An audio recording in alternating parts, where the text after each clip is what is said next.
There were fewer interruptions and sharp exchanges in this debate, the candidates perhaps mindful of not coming across as too negative.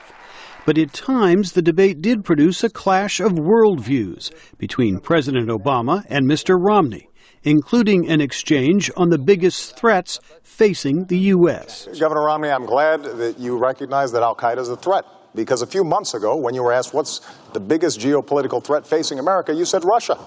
That we're talking about the Middle East and how to help the Middle East reject the kind of terrorism we're seeing and the rising tide of tumult and confusion.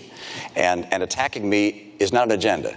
But on U.S. efforts to prevent Iran from developing a nuclear weapons capability, the two men seemed more in agreement than not. The president defended his emphasis on sanctions to isolate Iran.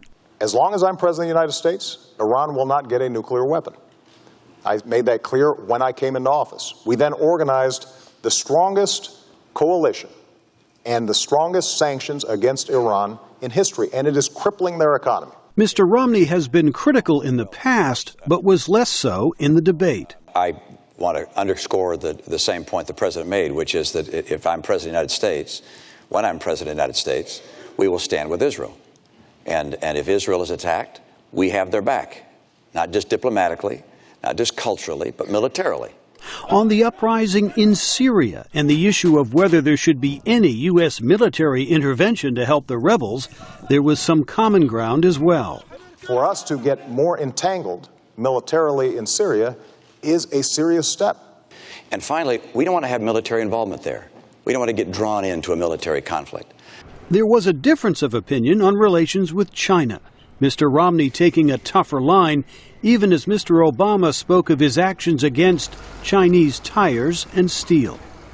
China's both an adversary, but also a potential partner in the international community if it's following the rules. That's why on day one I will label them a currency manipulator, which allows us to apply tariffs where they're taking jobs. They're stealing our intellectual property, our patents, our designs, our technology, hacking into our computers, counterfeiting our goods. Throughout the debate, both candidates sought to link foreign policy questions to the strength of the U.S. economy. We've now begun to make some real progress. What we can't do is go back to the same policies that got us into such difficulty in the first place. And that's why we have to move forward and not go back. I could agree more about going forward, but I certainly don't want to go back to the policies of the last 4 years. 23 million Americans still struggling to find a good job. With 2 weeks to go until Election Day, 2 new national polls this week show the presidential race is a virtual dead heat. Jim Malone, VOA News, Washington.